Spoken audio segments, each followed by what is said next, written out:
BCCI నుంచి cricket అభివృద్ధి కోసం విడుదలైన నిధుల దుర్వినియోగంపై సిఐడి చర్యలు తీసుకోవాలని కోరారు తెలంగాణ క్రికెట్ అసోసియేషన్ జిల్లాల కార్యదర్శులు.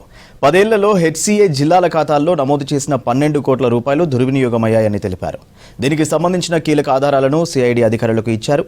తెలంగాణలో క్రికెట్ అభివృద్ధికి అవరోధం కలిగించే వారిపై చర్యలు తీసుకోవాలని విజ్ఞప్తి చేశారు జిల్లాల కార్యదర్శులు. మేము తెలంగాణ క్రికెట్ అసోసియేషన్ నుండి సిఐడి ఆఫీస్కి రావడం జరిగింది. గత 10 రోజులుగా హైదరాబాద్ క్రికెట్ అసోసియేషన్ జరుగుతున్న ఈ నిధులు ఈ ఫ్రాడ్ జరిగిందో ఆ విషయంలో మేము సిఐడి ఆఫీస్లో కంప్లైంట్ చేశాము. పూర్తి స్థాయిలో వివరించాము. మేము తెలంగాణ జిల్లాలకు ఎట్లా అన్యాయం అవుతుందనే విధంగా చెప్పాము. క్రికెట్ అన్ని ఏజ్ గ్రూపులలో అన్ని ఫార్మాట్లలో మోసం జరుగుతున్నది. అట్లాగే నిధులు నిర్వహణ చాలా ఇంపార్టెంట్. అది ఎవరైనా నియామకాలు కూడా చాలా రకాలుగా క్రికెట్ అసోసియేషన్లో జాబులు ఉంటాయి. ఒకటి ఎంపైరింగ్ అని, తర్వాత స్కోరింగ్ అని, తర్వాత మేనేజర్స్, టూర్ మేనేజర్స్, అసిస్టెంట్ కోచ్లు, ఫిజియోలు అని అన్ని ఇతర రాష్ట్రాలకు చెందిన వాళ్ళు చేస్తున్నారు తప్ప తెలంగాణ బిడ్డలు ఏ ఒక్క బిడ్డ ఈ రోజు వరకు న్యాయం జరగలేదు. అన్ని ఏజ్ గ్రూప్స్ కూడా బయట వేరే రాష్ట్రాల నుంచి ఆడిన పిల్లలు ఆడుతున్నారు తప్ప మా తెలంగాణ జిల్లా పిల్లలు ఎవరు కూడా ఆడడం లేదు. అది పైసలు ఇస్తేనే సెలెక్షన్ అవుతున్నది.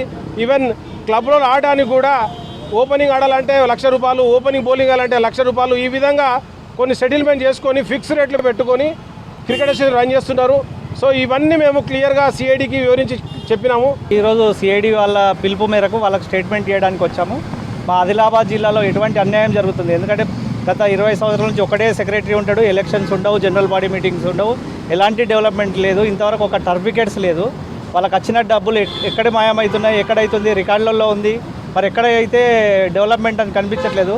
డమ్మీ కోచ్లు ఒక డమ్మీ పర్సన్ని అపాయింట్ చేసుకొని ఆయన ద్వారా సమ్మర్ క్రికెట్ క్యాంప్ అరేంజ్ చేసుకొని దాని పేరు మీద 15 లక్షలు డ్రాయ్ చేయడం జరిగింది. ఒక్క పిల్లడికి కూడా ఒక డ్రెస్ కానీ కిట్ కానీ ఎటువంటి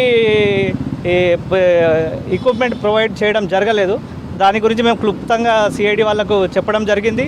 వాళ్ళకు మా స్టేట్మెంట్ తీసుకోవడం జరిగింది. మేము ఒకటే డిమాండ్ చేస్తున్నాం. మన స్టేట్లో హైదరాబాద్ క్రికెట్ అసోసియేషన్ హైదరాబాద్కే పరిమితమైంది. జిల్లాలో ఎటువంటి డెవలప్ లేదు కాబట్టి తెలంగాణ కొత్తగా ఇచ్చిన స్టేట్ ఇంకో సపరేట్ క్రికెట్ అసోసియేషన్ వస్తేనే తెలంగాణ పిల్లలకి న్యాయం జరుగుతుంది.